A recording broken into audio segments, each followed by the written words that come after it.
चलिए, तो हम देख पाते हैं कि ये जो क्वेश्चन है ये आपको दिसंबर 24 में पूछा गया है, दिसंबर 2024 में, यानी कि इससे पहले जो सीट एग्जाम हुआ है उसी में ये सवाल पूछा गया है। ठीक है, इनके बाद फिर कोई एग्जाम साल भर तक अभी नहीं हुआ, अब जो है 8 फरवरी को होने जा रहा है। ठीक है, तो ये पेपर 2 है। ठीक है, पेपर 2 है, तो इसी का हम टोटल सवाल देखेंगे।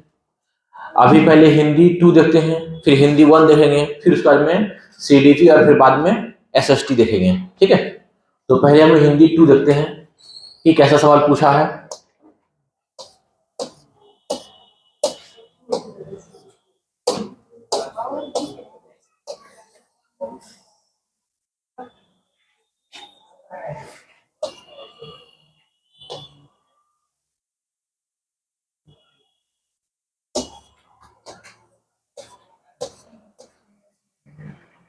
ये इंग्लिश 2 है, ये रहा हिंदी 2।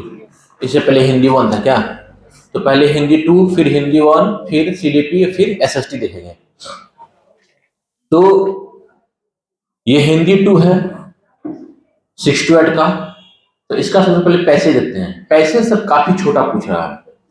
अभी ये देखा जा रहा है पेपर 1 का जो है, यानी कि 1 to 5 का जो पैसेज है वो ओनली 2 सेंटेंस में है, सिर्फ 2 सेंटेंस में। हाँ, सेंटेंस थोड़ा लंबा है, अलग बात है, लेकिन सेंटेंस 2 ही है। कुछ हार्ड नहीं है, कुछ भी हार्ड नहीं है भाई। 150 प्रैक्टिस आप लोग किए हुए हैं, कुछ हार्ड नहीं है। सुनिए क्या कर रहा पैसेज, पैसेज खाली पढ़ने पर है आधारित, पढ़िए अच्छे से, कोई बहुत बड़ी बात नहीं है। एक स्वतंत्र और जनतांत्रिक समाज के लिए समान संस्कृति को पोषित करने वाली उच्च स्तरीय शिक्षा बहुत आवश्यक है। कह रहा है कि समाज कैसा है, स्वतंत्र और जनतंत्र, मतलब डेमोक्रेटिक है। ठीक है, यहाँ हर लोग अपने आप में अहम है। तो वैसे समाज के लिए समान संस्कृति, जो जनरल जो कल्चर है, उसको अगर पोषित करना चाहते हैं तो उसके लिए क्या जरूरी है, शिक्षा, उच्च स्तरीय शिक्षा जरूरी है। यह तभी संभव है जब शिक्षा बहुत से कार्यकलापों का आयोजन करे, यानी कि आपको संस्कृति तभी पोषित होगा शिक्षा के माध्यम से जब शिक्षा बहुत से कार्यकलाप का, सिर्फ एक ही डायरेक्शन में नहीं, मल्टीपल डायरेक्शन में, मल्टीपल चीज का आयोजन करे। यह सब विद्यालय जैसी संस्था में संभव हो सकता है। तो ये सब कहां संभव होगा, विद्यालय में होगा। विद्यालय शिक्षा से जुड़ी नीतियों को कार्यान्वित करते हैं। विद्यालय क्या करते हैं, शिक्षा से जुड़ा जो भी रणनीति क्या करते हैं उसको अमल में लाता है। जीवन की गुणवत्ता के संदर्भ में शिक्षा एक विशिष्ट स्थान है। जीवन की गुणवत्ता के संदर्भ में शिक्षा क्या है, देखिए शिक्षा खाली संस्कृति में ही नहीं बल्कि जीवन की गुणवत्ता के संदर्भ में भी अच्छा चीज है। क्या शिक्षा, हाँ, सबाको सियाग जिसको बोलते हैं आप लोग। यह मानव जीवन के विभिन्न पक्षों पर बहुआयामी प्रभाव डालता है। कौन, हाँ, शिक्षा जो है मानव जीवन के विभिन्न पक्षों पर बहुआयामी मल्टीपल तौर से प्रभाव डालता है। शिक्षा का कार्य शिक्षार्थी को भय से मुक्ति दिलाना है और विद्यालय यह काम कर सकता है।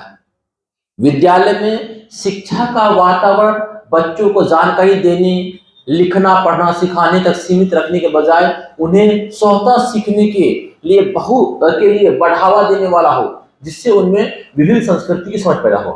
क्या कह रहा है कि विद्यालय में शिक्षा का वातावरण बच्चों को सिर्फ जानकारी देना नहीं है, सिर्फ चीजों को पढ़ाना लिखाना नहीं है, यहां तक सीमित नहीं रखना है, बल्कि ये करना है कि उसको सेल्फ लर्निंग, खुद बच्चा करके सीखेगा, इसके लिए बढ़ावा दे।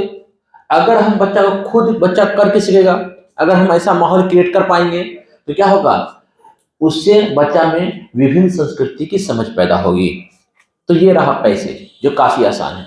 अब आप ये बताएंगे कि ये पैसेज का मेन थीम क्या है, ये पैसेज किस बात का जिक्र कर रहा है? शिक्षा का जिक्र कर रहा है, शिक्षा पे आधारित है। और शिक्षा के माध्यम से एक और बात बोल रहा है, वो संस्कृति। बस इतना ही सब बात है और कुछ नहीं है।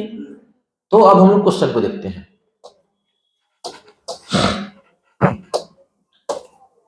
क्वेश्चन नंबर 121, विद्यालय का परिवेश कैसा होना चाहिए? लिखना सिखाने वाला? नहीं, ये तो बोला ही नहीं। जानकारी देने वाला?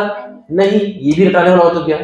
पढ़ना सिखाने वाला? नहीं, क्या बोल रहा है? स्वतः अधिगम को बढ़ावा देने वाला। अंतिम में लिखा हुआ स्वतः सीखने के लिए लिखा हुआ, खुद खुद खुद से, सेल्फ। तो विद्यालय का परिवेश ऐसा हो जहां बच्चे खुद अधिगम को बढ़ावा देने वाला, खुद से वो सीखे, ऐसा परिवेश होना चाहिए। कोई मुश्किल है, कोई हार्ड है, कुछ नहीं। अगर ऐसा पैसेज में आपको 15 पे 15 नहीं आता है तो फिर आप पे लानत है। क्वेश्चन नंबर 122, विद्यालय के संदर्भ में कौन सी बात सही है? विद्यालय के संदर्भ में कौन सी बात सही है? अब देखिए मैं क्या बोल रहा हूं कि विद्यालय स्व अधिगम को प्रेरित नहीं करता है, ये बात तो गलत है। विद्यालय में शिक्षा जैसा कार्य संभव नहीं है लिखा हुआ कि विद्यालय में ही ये संभव है। जब शिक्षा का बात बोला तो ये भी है। विद्यालय धर्म से जुड़ी नीति को कार्यान्वित नहीं करते हैं, ये ठीक है। ये वाला बात नहीं बोला, धर्म वाला बात नहीं बोला। ये पैसे में धर्म का कोई बात है ही नहीं। ये बात बोला है कि विद्यालय बच्चों को खुद सीखने का अवसर दे। ये बात भी कहा है कि शिक्षा जो हो वो विद्यालय में ही संभव है। और ये बात भी बोला है कि विद्यालय बच्चों पर बहुआयामी प्रभाव डालता है ना? नहीं डालता है, ये सब बात बोला है। नहीं डालता वो अलग बात है। लेकिन क्या कह रहा है कि विद्यालय के संदर्भ में कौन बात सही है? कौन बात सही है? हाँ, कि विद्यालय से जुड़ी, देखिए ये सब बात डालता है, लेकिन यहाँ नहीं दिया हुआ तो गलत हो गया ना? नहीं ना होगा ना? ये बोलता है क्या प्रेरित करता है, कि बोलता नहीं करता, गलत हो गया ना? और ये बात क्या है कि शिक्षा का कार्य संभव नहीं, संभव है, ये सब संभव है। तो ये सब विद्यालय में है, लेकिन बोला ऐसा बोला नहीं है। तो विद्यालय के संदर्भ में सब बात सही है? नहीं है। अब है क्या विद्यालय के संदर्भ में कौन बात सही है? तो विद्यालय धर्म से जुड़ी नीति को कार्यान्वित नहीं करते हैं, ये बात नहीं है, इसीलिए नहीं है तो ये सही है। समझे बात? मतलब इस बात का जिक्र है ही नहीं। हाँ, अगर ये बात होता कि विद्यालय धर्म से जुड़ी नीति को कार्यान्वित करता है तब ये गलत हो जाता, तब ये संदर्भ में तो ये भी गलत होता है। ये क्या बोल रहा है? ये नीति को कार्यान्वित नहीं करता, इसलिए ये सही है। कि ये बात तो सही बात बोल रहा है कि ऐसा कोई बात नहीं है, लेकिन वो सब बात बोल रहा है तो सब नहीं दिया हुआ है, इसीलिए विद्यालय के संदर्भ में कोई बात ठीक है। 3, मतलब ऐसा कोई बात, देखिए ये बात ना अलग से लाके डाल दिया गया है, समझे? ये बात अलग से लाके डाल, मतलब ये कर दिया गया है। तो ये ऐसा क्वेश्चन पूछा है। चलिए मैं तो समझे। देखिए ये क्वेश्चन ऐसा भी है, ऐसे क्या है, ये क्लासरूम है, एक क्लासरूम के संदर्भ में कौन बात सही नहीं है? तो क्या है कि बेंच नहीं है, क्या ये सही है? गलत है ना? टीचर नहीं है, क्या ये सही है? गलत है, टीचर है ना? अब है क्या कि यहाँ पर ये स्टूडेंट नहीं है, वो भी है, ये भी सही है। अब यहाँ क्या है कि यहाँ रेलवे स्टेशन नहीं है, सही ना भाई? सही, क्लास के संदर्भ में रेलवे स्टेशन नहीं है, सही है। तो वही बात ये समझाने की कोशिश कर रहा है, वही बात ये बोल रहा है, अलग बात बोल रहा है जो जुड़ा हुआ है ही नहीं, इसीलिए सही हुआ। समझे बात? हाँ। क्वेश्चन नंबर 123,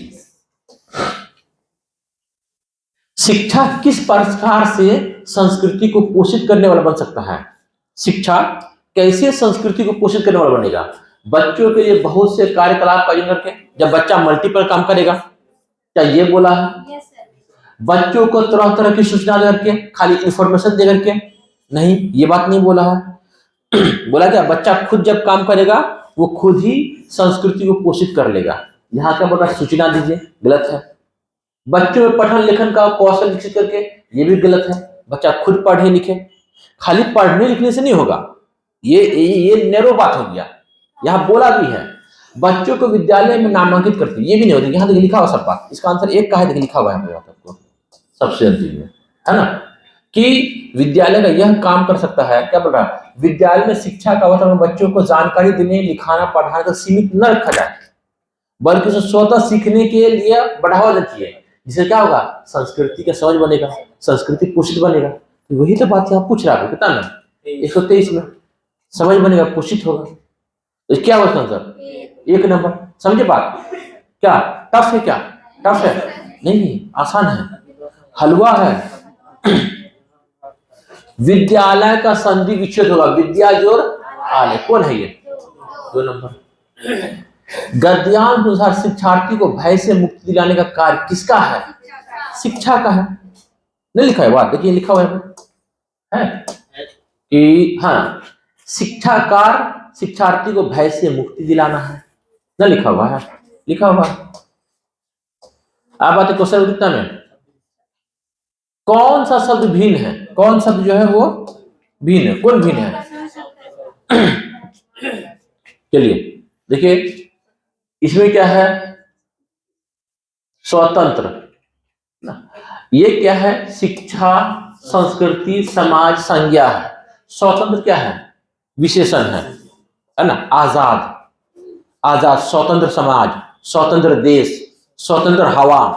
तो हवा कैसा है? स्वतंत्र है, आजाद है। तो हवा का खासियत क्या हुआ? आजाद होना। ये क्या है? विशेषण है। ये सब क्या है? संज्ञा है। और मैं आपको बार बार बोलता हूं कि जब भी बोलेगा भिन्न शब्द छांटने के लिए, तो उसमें सबसे पहला कोशिश कीजिए कि संज्ञा और विशेषण है कि नहीं है। अगर ये आपको नहीं आगे लगता है, तभी आप किसी और चीज में सोचिए, किसी और पर्पस के, मतलब कि मकसद के तहत सोचिए। पहले ये सोचना, क्योंकि हम देख रहे हैं कि 99% जो है सवाल पूछ रहा है छांटने में, वो संज्ञा और विशेषण ही पूछ रहा है।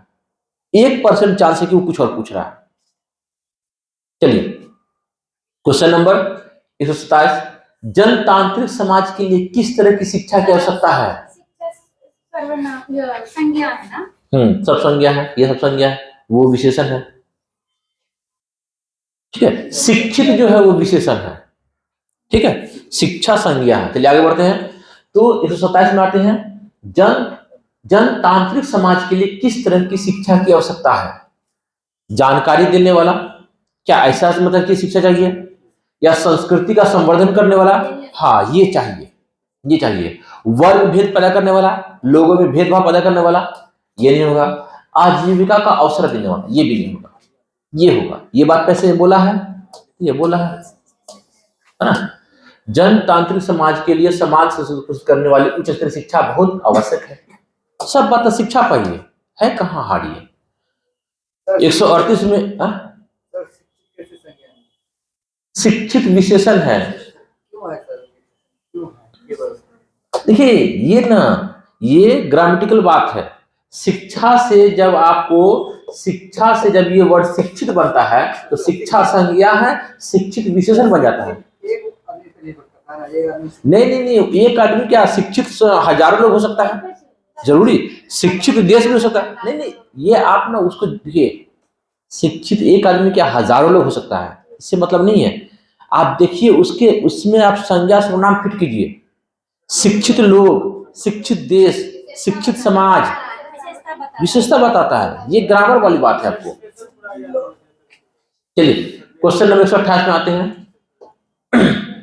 जनतांत्रिक में कौन सा प्रत्यय है? कौन प्रत्यय है? इक है। इक कौन है? 4 में है, क्योंकि जनतंत्र जोड़ इक, जनतंत्र, जनतंत्र जोड़ इक क्या होगा? जनतांत्रिक हो जाएगा। चलिए आगे बढ़ते हैं। क्वेश्चन नंबर, अच्छा ये दूसरा पैसेज है। देखिए पैसेज कितना छोटा है, हमारा एक बित्ता जो है उससे भी छोटा है ना, मेरा बित्ता, मेरा एक बित्ता से भी छोटा है, इतना छोटा पैसेज है। चलिए आगे बढ़ते हैं। तो ये पैसेज है, इससे पहले कितना नंबर का था भैया? 9 नंबर का था। ये कितना नंबर का है? 6 नंबर का पैसेज है। क्योंकि हिंदी 2 में 2 पैसे रहेगा, हिंदी 1 में भी। फर्क ये है कि हिंदी 2 में दोनों क्या किससे रहेगा? कहानी से, और हिंदी 1 में एक कहानी एक कविता, और दोनों पैसे एक 6 एक 9 15, और 15 पैडागोजी। क्या कर सुनिए, विभिन्न भाषाओं में, विभिन्न भाषाओं, विभिन्न जबान में साहित्य की विशिष्ट विधा के रूप में संस्मरण, है ना, संस्मरण का महत्वपूर्ण स्थान है। क्या कह रहा है कि कोई भी साहित्य हो, कोई भी भाषा हो, उस भाषा के जो भाषा का कोई मेथड है, उस मेथड में संस्मरण जो है, याद जो है, वो क्या है, महत्वपूर्ण स्थान है। एक देखिए भाषा में जैसे आपको अफसाना होता है, उसके बाद में मरसिया होता है, उसके बाद में आपको नाच होता है, हमद होता है, और क्या होता है, गजल होता है, नज़म होता है। ये क्या है, ये मेथड है भाषा का, ये भाषा का विद्या है, ठीक है, स्वरूप है भाषा का। उसी स्वरूप में एक स्वरूप कौन है, संस्मरण, याद, याद करना, याद। तो विभिन्न भाषाओं में साहित्य की विशिष्ट विधा के रूप में संस्मरण एक महत्वपूर्ण स्थान है। हिंदी में भी संस्मरण लिखने की एक सुदृढ़ परंपरा है। हिंदी साहित्य में भी संस्मरण, किसी के याद में कुछ लिखने का, ये परंपरा बहुत पुरानी परंपरा है। जनमन की जीवन यात्रा की अंतरंग छवि को संस्मरण कह सकते हैं। यानी कि जनमन, मानव की जीवन यात्रा, जो उन्होंने जीवन जो गुजारा, उस जीवन में जो सब भी छवि दिखा, जो सब भी उतार चढ़ाव है, वही तो संस्मरण है, वही तो याद है। अभी आप स्टूडेंट है, कल हो गया आप टीचर बन जाएंगे, तो इसको फिर याद करेंगे कि स्टूडेंट लाइफ में कैसे थी, कैसे पढ़ा करते थे, किस तरह से क्लास क्या करते थे। मतलब कि टाइम, मतलब नाश्ता का टाइम हो गया लेकिन क्लास का टाइम हो गया, नाश्ता छोड़ के क्लास भागते थे, ठीक है। ये वही तो ये बोल रहा है कि जन मन की जीवन यात्रा, जीवन का यात्रा जो जो अब जिंदगी गुजार रहे हैं, उस यात्रा में अंतरंग छवि, जो सब भी घटना घटा है, उसी को तो संस्मरण कहते हैं, उसी को तो याद कहते हैं। संस्मरणों में जीवन में आने वाली व्यक्तियों, पात्रों, स्थानों और घटनाओं की अंतरंग छवि प्रस्तुत की जाती है। याद में, संस्मरण में क्या होता है, जीवन में आने वाला जो व्यक्ति है उसकी बात होती है, जो पात्र है, जो कैरेक्टर है, जो मेन होगा आपके लिए, उसकी बात होगी। और क्या बोल रहा है आपको कि स्थानों का बात होगा आपको, है ना। और फिर क्या बोल रहा है, घटना के अंतरंग छवि की बात होगी, ठीक है। तो ये सब बात होगा, इसलिए इसमें साधारण से साधारण और महत्वपूर्ण से महत्वपूर्ण पात्र और प्रसंग शामिल होते हैं। सही बात है। संस्मरण में क्या होता है, एक अदना आदमी या इंपोर्टेंट आदमी, दोनों काम आता है, दोनों मतलब उसमें महत्व होता है। कैसे, जैसे क्या है कि आप कहीं जा रहे थे, है ना, तो उधर से एक बस आ रहा था, आपको शऊर होशोवास नहीं था, आप जा रहे थे, एक आदमी आपका हाथ में खींच दिया ऐसे, तो नहीं बोलेंगे अरे हम मुंबई जा रहे थे घूमने के लिए, एक आदमी जो है हाथ पकड़ खींच दिया, वारा नहीं खींचा तो हमको बस एक्सीडेंट कर देता। तो वो आदमी का कोई वैल्यू नहीं आपके लाइफ में, लेकिन याद में वो भी शामिल है, उसने हमारा हाथ खींचा था। वही कह रहा है यहाँ पर पैसेज में, यही बात तो कह रहा है। कई बार साहित्यकार अपने संस्मरण को एक व्यापक यथार्थ से जोड़कर रखते हैं। कभी कभी मतलब बहुत दफा ऐसा होता है कि जो साहित्यकार होता है, जो लेखक होता है, जो राइटर होता है, वो संस्मरण को एक व्यापक यथार्थ में, व्यापक मतलब ये रियल वैसा मतलब हकीकत में जोड़ कर रखता है। तो कई बार उसमें अपनी कल्पना भी पुट रहता है। मतलब याद में कभी कभी वो कुछ बढ़ा चढ़ा के भी लिखता है, कभी कभी वो हकीकत बात भी लिखता है, ये कह रहा है। कुछ साहित्यकार अपने संस्मरण के माध्यम से मानवीय सरोकार को भी अभिव्यक्त करते हैं। कुछ कुछ साहित्यकार ऐसे भी हैं कि याद के माध्यम से क्या करते हैं, मानवीय सरोकार, मानस क्या उसका वास्ता, उसको भी अभिव्यक्त करता है। तो अब ये बताएंगे, ये पैसे खत्म हो गया, अब बताइए कि ये पैसे है किस पर आधारित, संस्मरण पर, याद पर। तो संस्मरण और याद है क्या, साहित्य की एक विधा है। क्या है, साहित्य की एक विधा है, साहित्य का एक तरीका है, साहित्य का एक स्वरूप है ना। तो ये है संस्मरण। इसका बात क्या है, अब आपको समझ में आ गया। अब हम सवाल पढ़ते हैं, फिर देखते हैं कि इसका आंसर क्या है। क्या वीडियो चल रहा है क्या?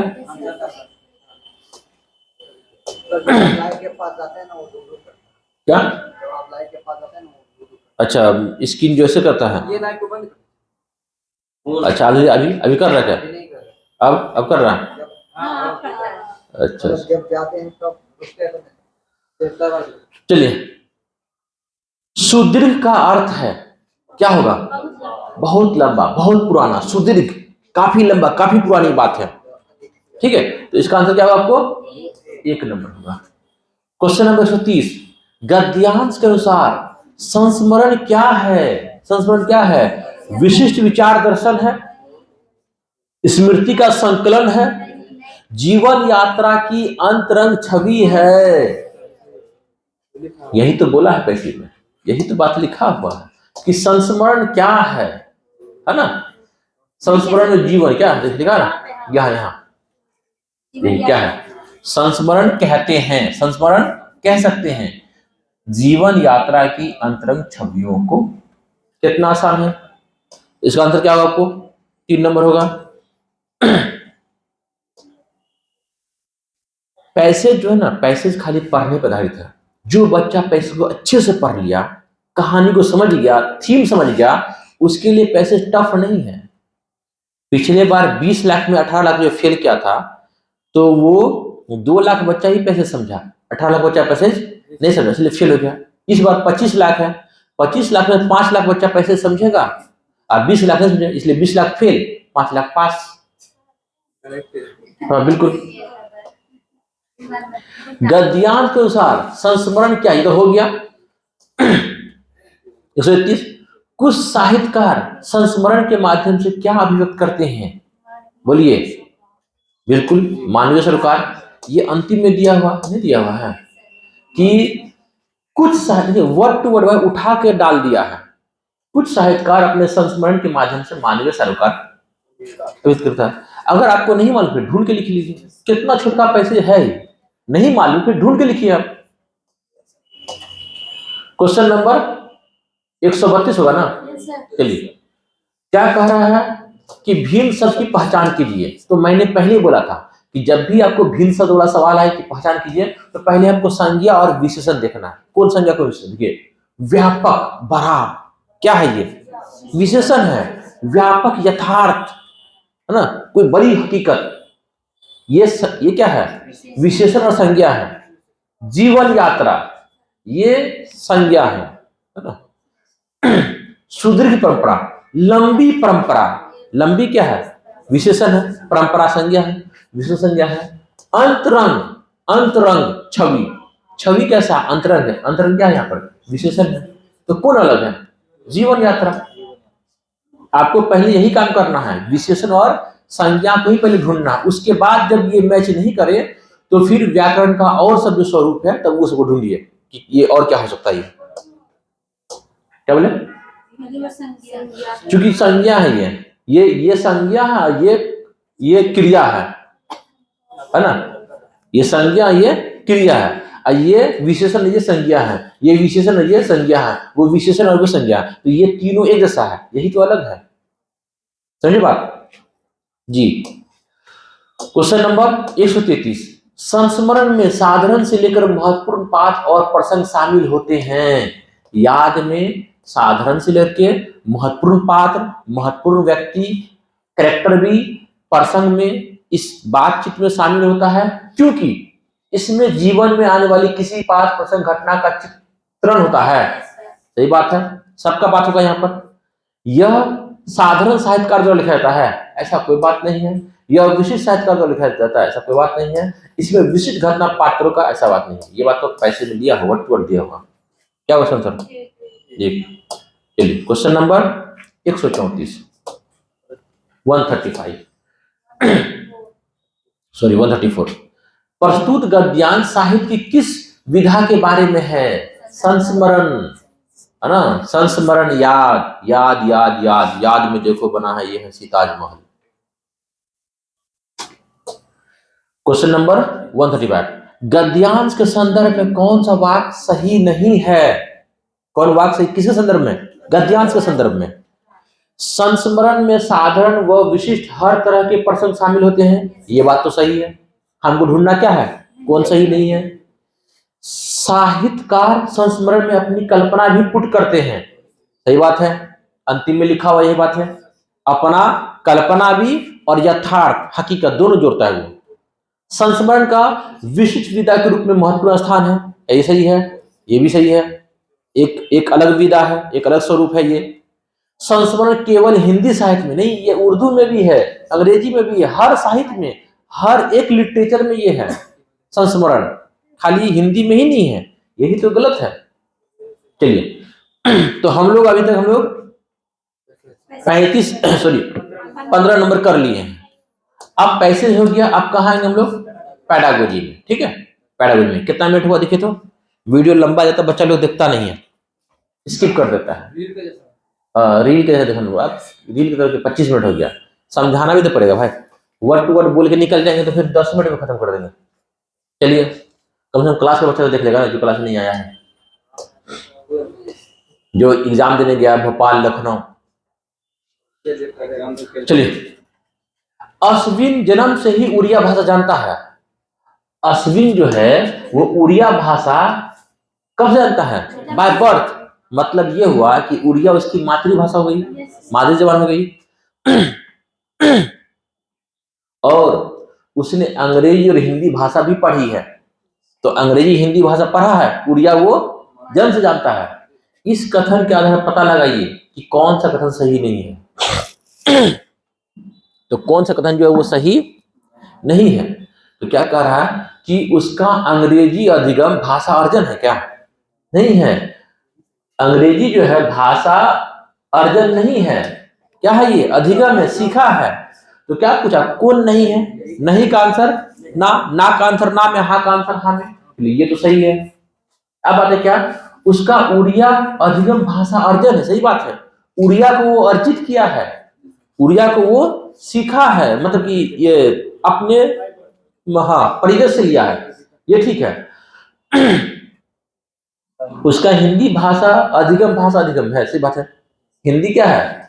हिंदी अधिगम जो है वो अधिगम है, सीखा है वो। अंग्रेजी अधिगम क्या है? उसका अधिगम है, ये भी सीखा है वो।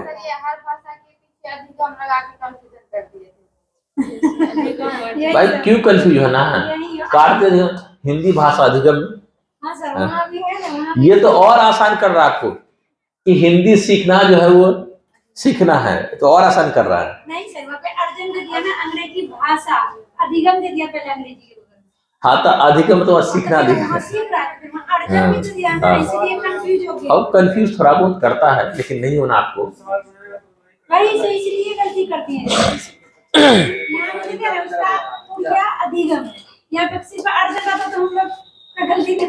चलिए ठीक है, देखिए ये क्या है? यांत्रिक, यानी कि यांत्रिक प्रेरणा, इंस्ट्रूमेंटल प्रेरणा।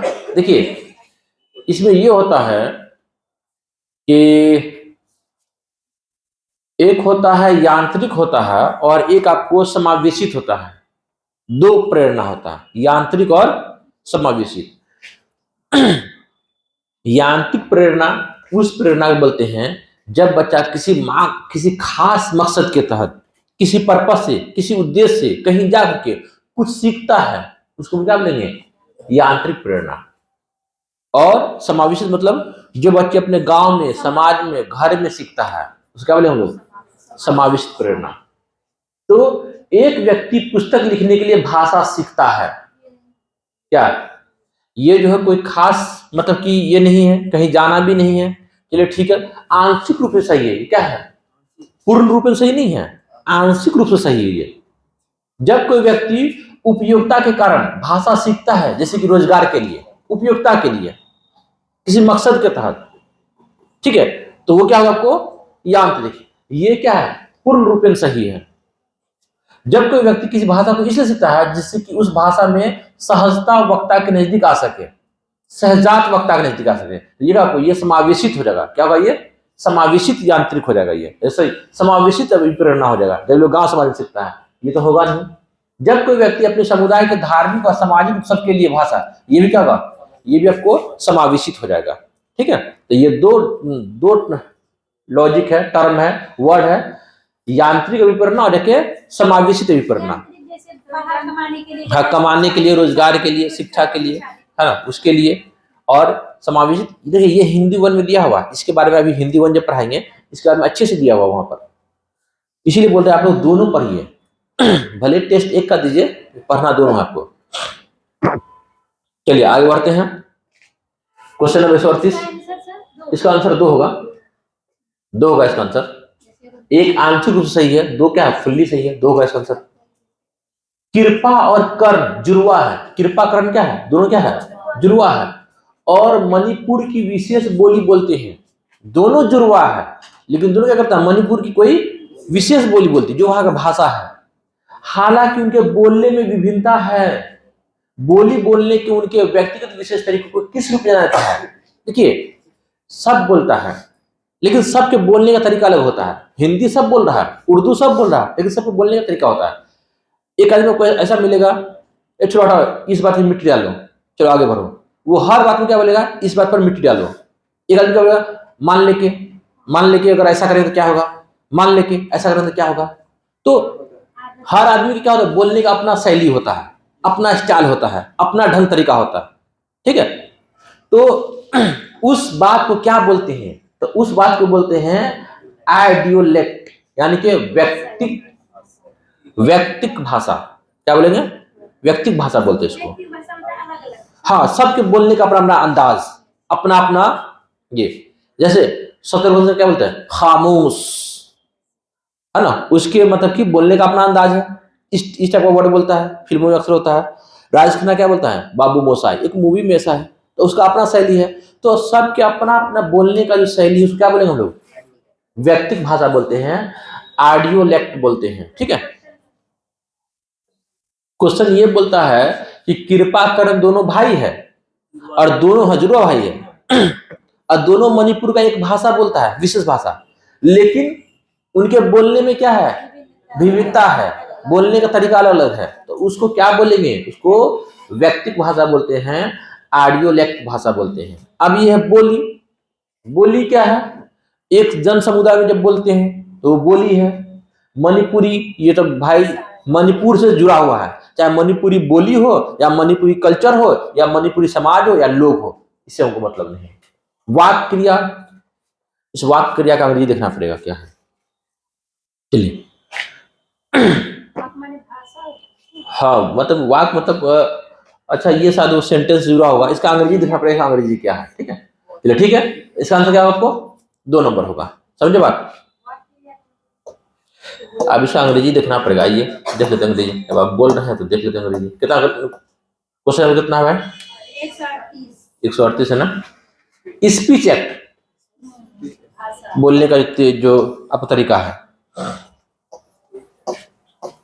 देखिए, इसमें हर एक बात का मीनिंग निकल जाए जरूरी नहीं है ना। हर एक ऑप्शन का कोई मीनिंग निकले जरूरी नहीं है।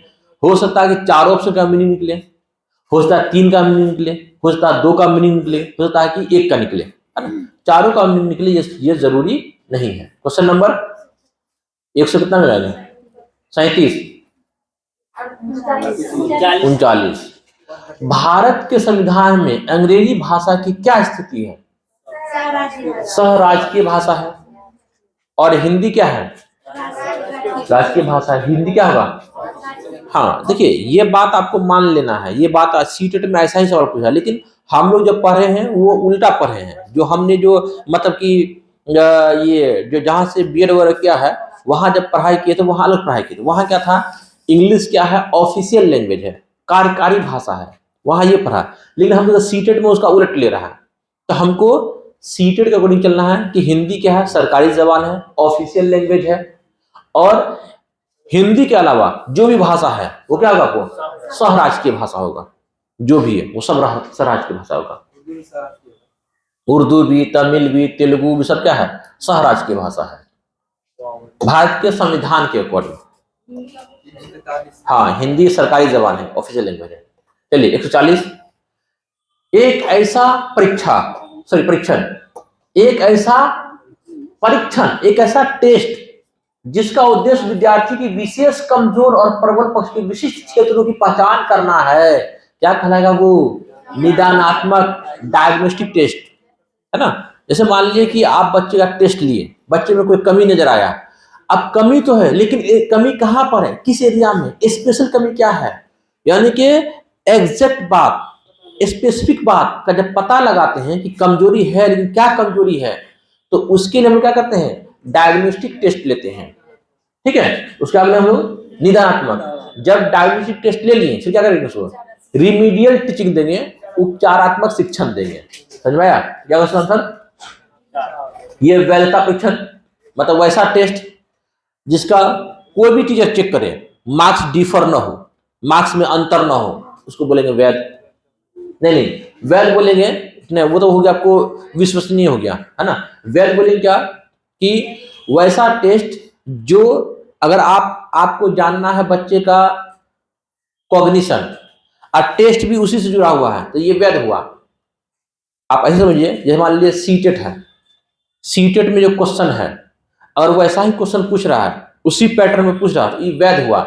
लेकिन सीटेट में क्वेश्चन पूछना क्या, टीचर को ये मतलब बच्चों से ये कि आपको टीचिंग स्टाइल से संबंधित क्वेश्चन किससे आ रहा है, क्वेश्चन आ रहा है आपको मतलब कि मैथ से जुड़ा हुआ, या क्वेश्चन आ रहा है आपको देश दुनिया से जुड़ा हुआ, तो वो वैध हुआ नहीं हुआ। ये वैधता ये आपको प्रश्नों के प्रकार में आता है। वस्तुनिष्ठ प्रश्न वैसा प्रश्न जिसमें आपके मान्यता का कोई स्थान न हो, जो बात लिखा हुआ बस वही आपको टिक करना।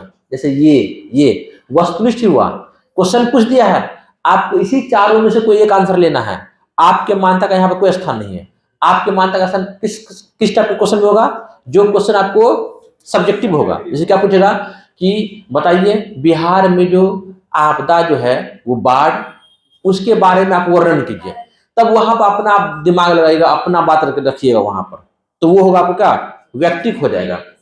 ये वस्तुनिष्ठ है। रचनात्मक वैसा टेस्ट जो बच्चे का सिखाने के लिए करते हैं, सालों भर चलता है, रचनात्मक होगा। ठीक है, चलिए क्वेश्चन नंबर 141 141। चलिए वीडियो में आ रहा है ना क्वेश्चन? मैं नहीं, इसको सेटअप करना पड़ेगा बढ़िया से। आप जो नेक्स्ट ईयर से क्या करेंगे, अच्छे सेटअप करेंगे, खतरनाक अल्ट्रा प्रो मैक्स लेवल से। नहीं देखिए मेरा काम ही है, हम हर साल कुछ नया करेंगे तब ना बच्चा आएगा।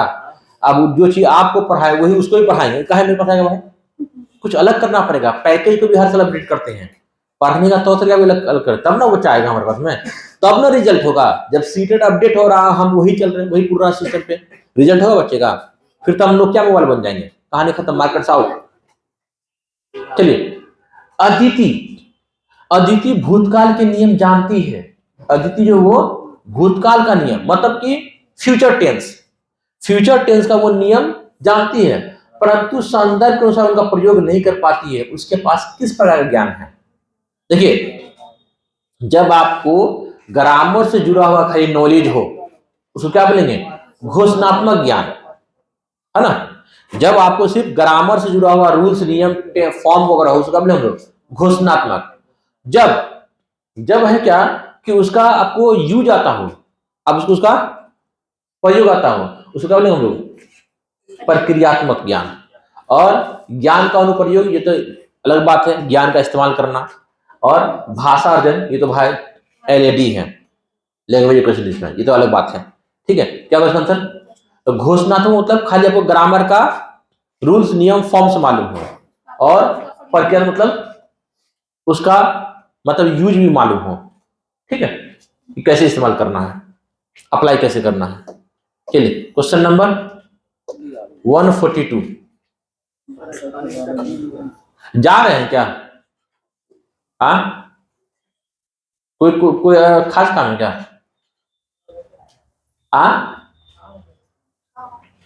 तो फिर आइएगा। ठीक है, थोड़ा। चलिए क्वेश्चन नंबर 42। भाषा के बारे में कौन सा कथन सही नहीं है? कौन कथन सही नहीं है? कुछ भाषाएं केवल विज्ञान और अभियांत्रिक को ही बेहतर रूप से संप्रेषित करती है, क्या सही है? नहीं भाई, भाषा जो है विज्ञान, अभियांत्रिक और भी चीज जो है, कला, है ना, भाव, ठीक है, हर चीज को संप्रेषित करती है, खाली इन्हीं को नहीं। इसलिए ये क्या है, गलत है। लंबा होते हुए गलत है, क्यों? क्योंकि केवल भी लगा हुआ, आप ऐसे भी टिक लगा सकते हैं, हर लंबा जो है वो सही नहीं होगा। भाषा पहचान अभिव्यक्त करती है, सही बात है। क्या बोले? नहीं नहीं, वो तो भाई जो चौपट स्टूडेंट है, जो अंधेरा उसके लिए है कि कुछ नहीं तो भाई लंबा मार दीजिए, लेकिन जो स्टूडेंट पास होशो हवास शऊर अकल है वो काहे लंबा मारेगा। और हम बताते भी तो भाई केवल भी तो बताएं, केवल नेगेटिव में आएगा। चलिए, तो भाषा पहचान अभिव्यक्त करती है। बात है, भाषा क्या है, पहचान को अभिव्यक्त करती है। भाषा इतिहास का खजाना भी है। तब क्या होने वाला, अब भाषा मानव के कुल योग में योगदान देता है। मानव आज मानव है, उसका वजह क्या है, भाषा। जानवर जानवर है, इसका वजह क्या है, भाषा। चूंकि जानवर की अपनी भाषा नहीं है, खाली उसको अपने जाति का भाषा है, पूरा समुदाय का भाषा नहीं है। और हम लोग को पूरे समुदाय का, पूरे वर्ल्ड की भाषा है, इसलिए हम लोग क्या इंसान है। ये भी ठीक है, ये भी ठीक है, ये भी ठीक है ना। ये बात हकीकत है कि इंसान और जानवर में फर्क जो है वो ओनली भाषा से ही बस। बाद में की जानवर भी समाज में रहता है, इंसान रहता नहीं। जानवर गीदड़ के साथ रहेगा, रात में हुआ हुआ करता रहेगा, तो उसका समाज हुआ ना भाई। हम लोग समाज में रहते हैं, सब चीज है। उसका भी फैमिली परिवार है, हम लोग का भी फैमिली परिवार है, बाल बच्चा उनका भी, हम लोग का बाल बच्चा है। बस फर्क इतना ही है, भाषा। उसके बाद भाषा नहीं है। भाषा की बहुत अहमियत है, और जिसके पास में भाषा है उसके लिए हिंदी हार्ड नहीं है, आसान है। अगर भाषा आपको नहीं आता है, ना आपको सही से उर्दू आता है, ना सही से हिंदी आता है, ना सही से इंग्लिश आता है, मतलब आपसे कोई कंपटीशन निकलेगा नहीं। किसी एक भाषा में आपको एक्सपर्ट बनना पड़ेगा, उस भाषा में आपको हर तरह का नॉलेज रखना पड़ेगा, तब आपसे कंपटीशन निकलेगा। क्योंकि उस भाषा के बेस पर आप कोई और भाषा जान लेंगे, या उस भाषा के बेस पर आप ज्ञान को आसानी से अर्जित कर पाएंगे। आप अधूरा हिंदी, अधूरा इंग्लिश, अधूरा उर्दू जानते हैं, मतलब कुछ किसी काम के नहीं है। जाइए मजदूरी कीजिए, ईंटा उठाइए। भाषा की कक्षा में कितना मिनट हुआ है, कितना मिनट हुआ, कितना मिनट हो गया, 41 मिनट हो गया। चलिए 10 मिनट खत्म करते हैं। भाषा की कक्षा में परियोजना कार्य की मतलब कि भाषा की कक्षा में परियोजना कार्य की अभिकल्पना करने और उसे क्रियान्वित करने में क्या क्या चरण संलग्न है। देखिए, बोल क्या कर रहा है, बोल ये रहा है कि प्रोजेक्ट वर्क का चरण क्या है। इससे पहले हमने आपको बताया था कि लेसन प्लान का चरण क्या क्या है, 7 चरण था कि 9 चरण था। इससे पहले हमने आपको समस्या समाधान का आपको स्टेप बताया है। आज आपको जो है प्रोजेक्ट वर्क का स्टेप बता रहे हैं, ये बहुत इंपॉर्टेंट है। तो परियोजना कार्य में सबसे पहले हुआ क्या, आपको समूह बनाना। क्या हुआ आपको सबसे पहले, समूह बनाना। फिर क्या हुआ आपको, टॉपिक की पहचान करना। तो इसका मतलब ये होगा, टॉपिक की पहचान करना। फिर क्या होगा, योजना बनाना। पहले आप समूह बनाएंगे, फिर समस्या क्या, फिर काम क्या है, उस काम को पहचानेंगे। फिर उस काम के अकॉर्डिंग आप प्लान करेंगे कि हमको इसको कैसे, मतलब कि ये करना है, ठीक है, कैसे इंप्लीमेंट करना है। फिर अगर आप उस काम का आंकड़ा को संग्रह करेंगे, जमा करेंगे, फिर उस आंकड़ा की व्याख्या करेंगे, फिर आप प्रारूप लिखेंगे और फाइनल रिपोर्ट बनाएंगे। फॉर एग्जाम्पल, इसको आप उदाहरण में समझिए। आपको एक प्रोजेक्ट वर्क मिला है कि आपके गांव में कितने तरह का पेड़ है और उनके पत्ता मतलब कैसे हैं, किस टाइप के पत्ता है उसके। तो ये आपको काम मिला। आप क्या करेंगे, सबसे पहले आपको ग्रुप बनाना पड़ेगा कि इस ग्रुप में कितने लोग रहेंगे। इस काम को अकेले तो, यानी कि ये प्रोजेक्ट वर्क है, अकेला करेगा नहीं बच्चा, ग्रुप में करना पड़ेगा। तो कितना आदमी रहेगा, पहले ग्रुप बना देगा टीचर, चलो भाई ये ग्रुप में तुम्हारे ये इतना आदमी है। फिर क्या होगा, या भाई क्या कि काम क्या है, मतलब टॉपिक की पहचान, काम क्या है कि पत्ता के कितने प्रकार है, हमारे गांव में कौन कौन सा पेड़ पौधा है, हमारे समाज में ये है। अब योजना बनाएगा कि हमको पता कैसे करना है कि कितना पेड़ है, कितना पत्ता है, ये प्लानिंग बनाएगा। अब वो प्लानिंग बना लिया, अब वो पत्ता जमा करेगा कि भाई कोई कटहल का पत्ता लाओ, कोई आम का, कोई लीची का, कोई बांस का, ठीक है, बांस सब पत्ता लाओ, ठीक है। अब है क्या कि पत्ता का व्याख्या करेगा कि बांस का पत्ता लंबा है, कटहल का पत्ता जो है मतलब हल्का सा चौड़ा है, पीपल का पत्ता जो गोलाकार टाइप का है, लगभग हल्का से कुछ ही निकला हुआ है ना। तो वो आंकड़ा व्याख्या करेगा। अब क्या कि उस प्रारूप का फिर एक फाइनल रिपोर्ट बनाएगा कि कौन कैसा है, पत्ता को एक चिपका देगा, इसके बारे में लिखेगा ये पत्ता का आकार कैसा है, ये पत्ता किस पेड़ का पत्ता है, फाइनल रिपोर्ट हो गया वो। ठीक है। तो खाली हम पढ़ा दे रहे हैं, आप लोग जी सर यस सर बोल के आप लोग कहानी खत्म कर देते हैं। भाई इसको पढ़िए फिर दोबारा, इसको फिर रीराइट कीजिए, आप इसको नोट डाउन कर लीजिए, और वहां पर जहां लेसन प्लान लिखे हैं, जहां पर समस्या समाधान का चरण लिखे हैं, वहीं पर आप प्रोजेक्ट वर्क का भी चरण को लिखिए, इकट्ठा कीजिए सामान को, तब ना होगा रिजल्ट, वरना 20 लाख में आपका नाम रहेगा। ये तो भाई, ये तो हमारा बोलना हमारा फर्ज है, आपका फर्ज है 5 लाख में आना। सर्वर के शीर्ष अनुगामी उपागम, टॉप डाउन में क्या शामिल है? मतलब देखिए, सर्वन जो स्किल्स है, सुनने का जो स्किल्स है, इसमें क्या है? टॉप डाउन, मतलब ऊपर से नीचे की ओर कौन है शामिल? तो क्या बोला? प्रत्येक ध्वनि, शब्द, वाक्यांश, उपवाक और वाक, ये क्या है? रूल से उदाहरण की ओर है, नियम से उदाहरण की ओर है। पहले वो क ख ग घ पढ़ रहा है, सुन रहा है, लास्ट में वो वाक सुन रहा है। हमको क्या करना? कहानी से जाना है, बड़े से लेवल से छोटी से लेवल की ओर जाना है, ये तो होगा नहीं। विशिष्ट वर्णों की ओर ध्यान, ये सब बात भी नहीं है। वाक सामग्री या ऑडियो के सारांश को सुनना, वाक की सामग्री या ऑडियो, तो ये भी क्या है? ये भी आपको न तो ये टॉप डाउन है, न ये डाउन टू टॉप है। मतलब ऐसा दो बात नहीं, एक ही बात यहाँ बोल रहा है ना। खाली ये बोला चलो भाई ऑडियो का सारांश, यहाँ छुटका बात बोल रहा है, यहाँ दोनों बात होना चाहिए, दोनों बात का जिक्र होना चाहिए। जहाँ भाई ऐसा फील हो चलो हम ऊपर से नीचे या नीचे से ऊपर जा रहे हैं, ऐसा यहाँ कोई फील हो ही नहीं रहा।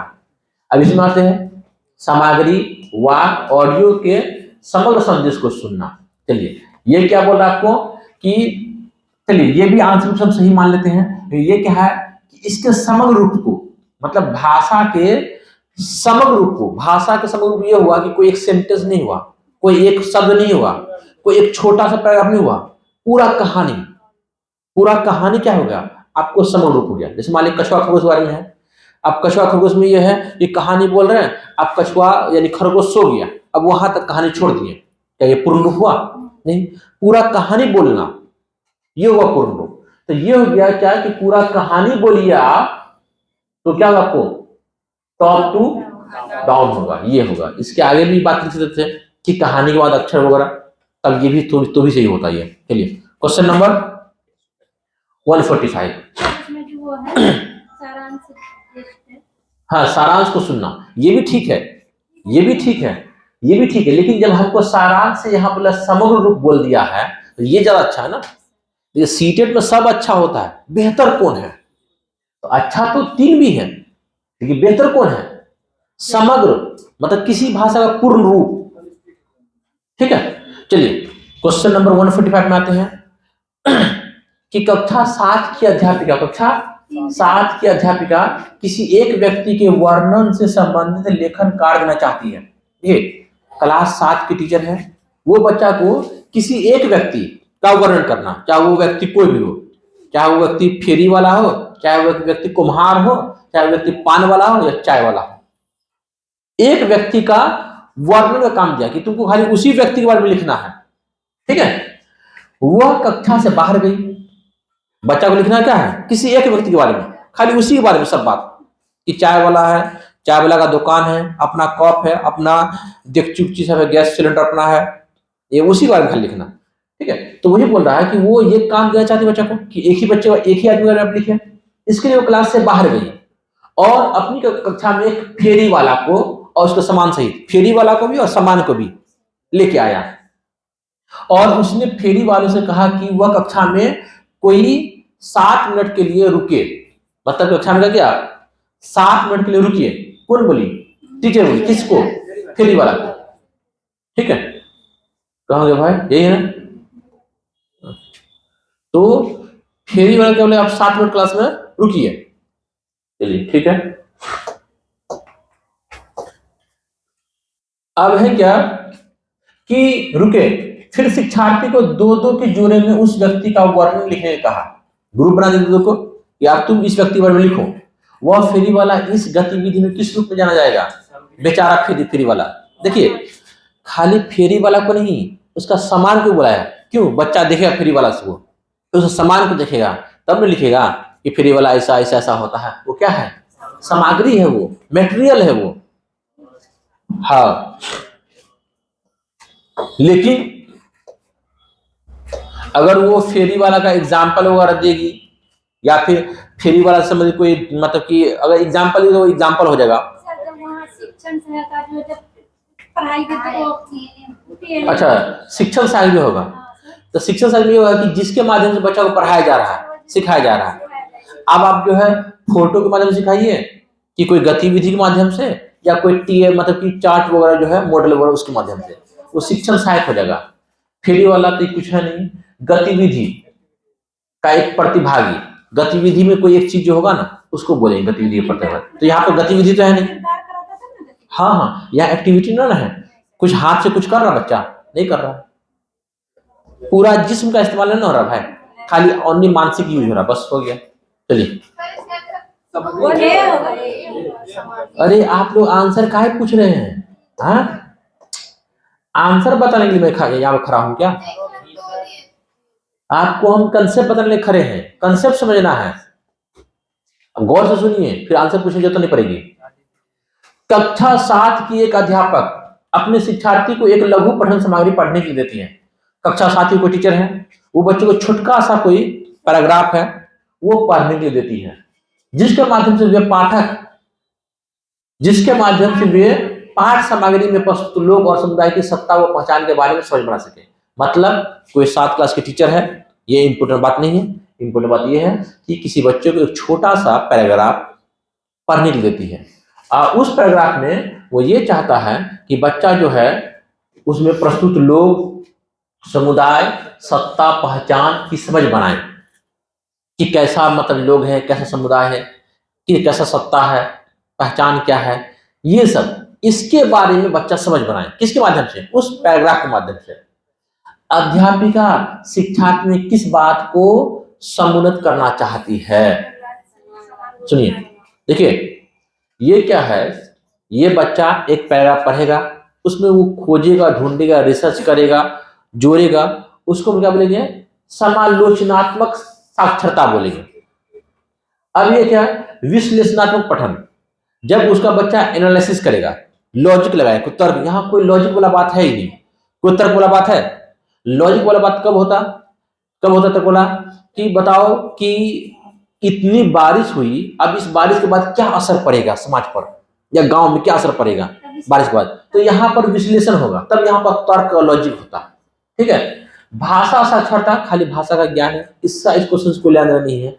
और साहित्य कौशल, मतलब कि जो साहित्य कौशल जो है LSRW में आता है, वो सब साहित्य कौशल जो है वो संपूर्ण भाषा, वो सब में आएगा। ये सब कोई बात नहीं है, इसका आंसर क्या होगा? ओनली 3 होगा।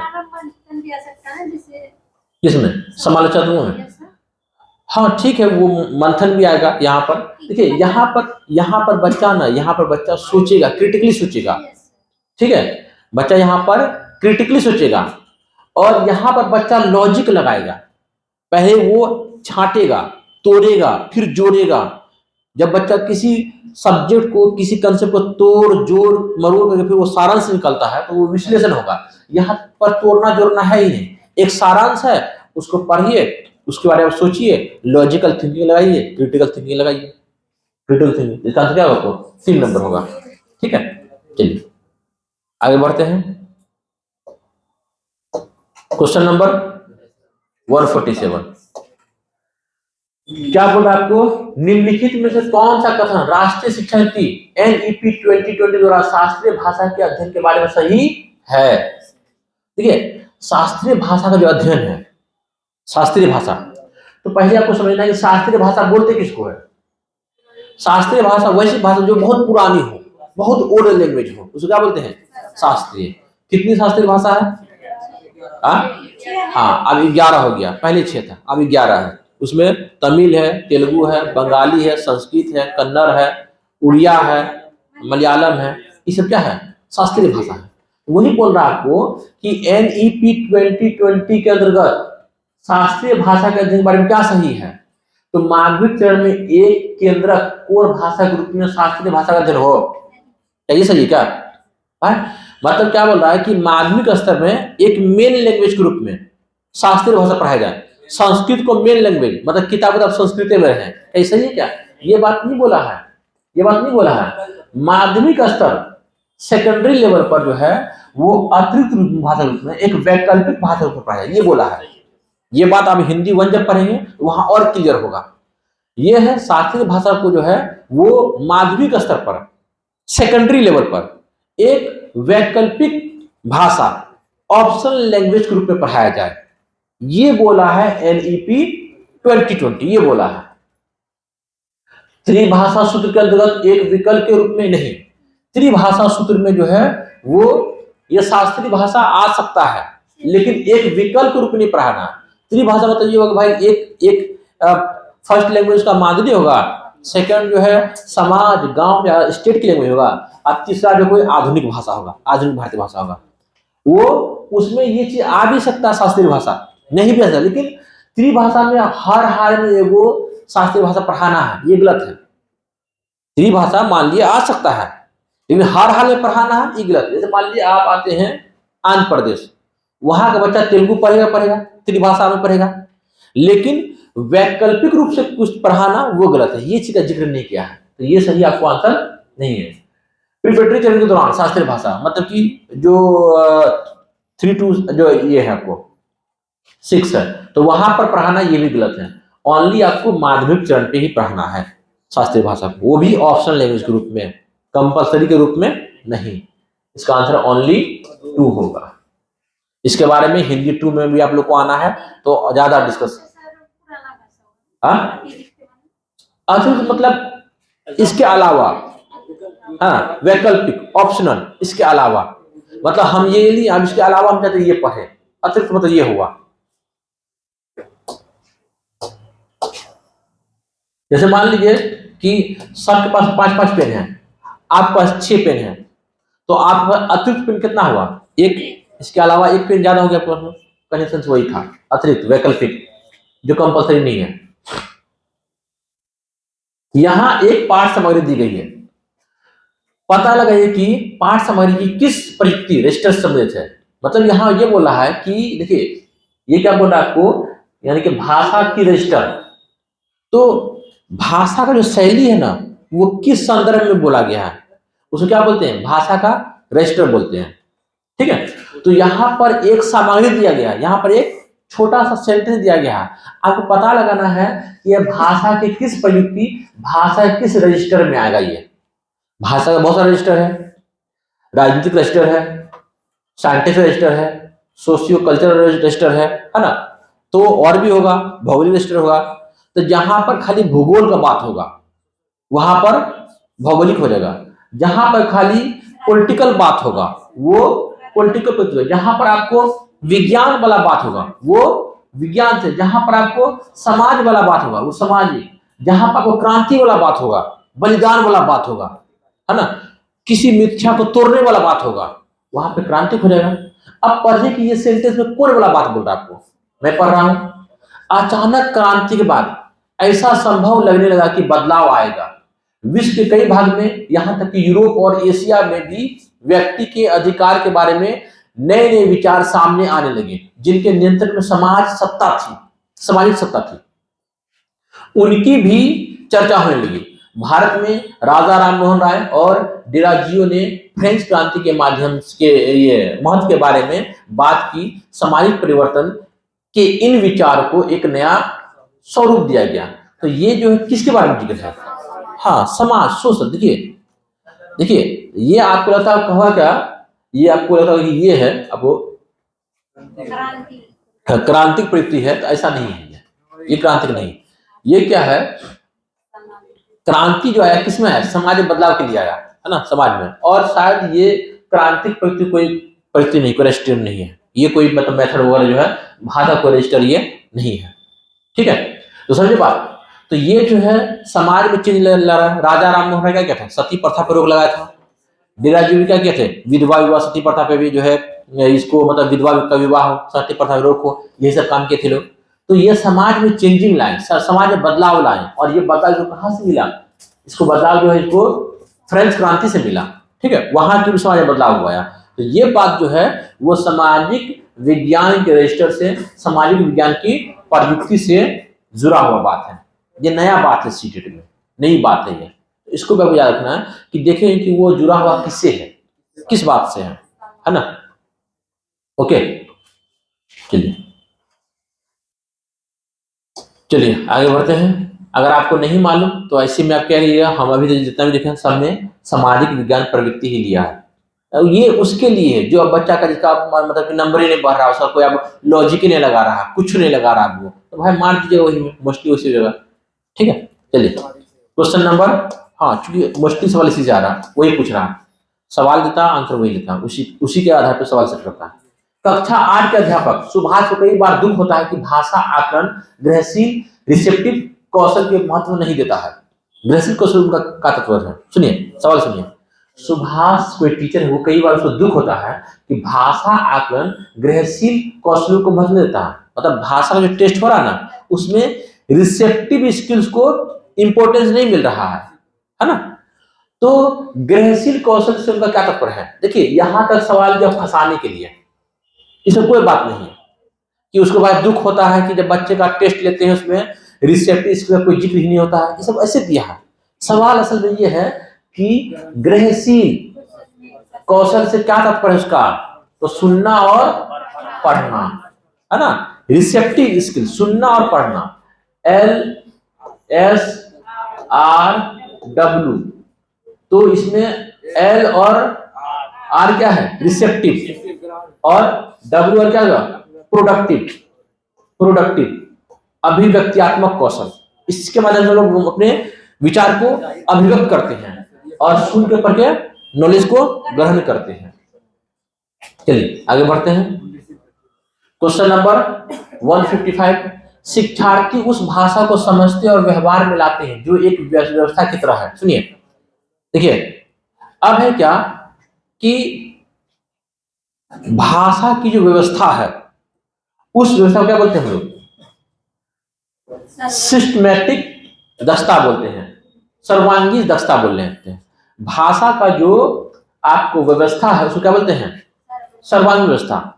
भाषा में खाली ग्रामर जो है, ओनली ग्रामर, सिर्फ वहां पर मतलब कि वर्ब है, फॉर्म्स है, स्ट्रक्चर है, वो होगा आपको क्या, वो होगा आपको व्याकरण दक्षता। क्या होगा वो, व्याकरण दक्षता।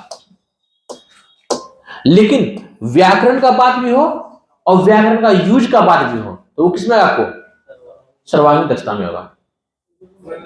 ठीक है, अच्छा इसका सुनिए सो दिखाते हैं, अंग्रेजी दिखाते हैं। अंग्रेजी में ज्यादा ये बात सब क्लियर होता है। हाँ चलिए यही है, देखिए सिस्टेमिक कंपटीशन है ना।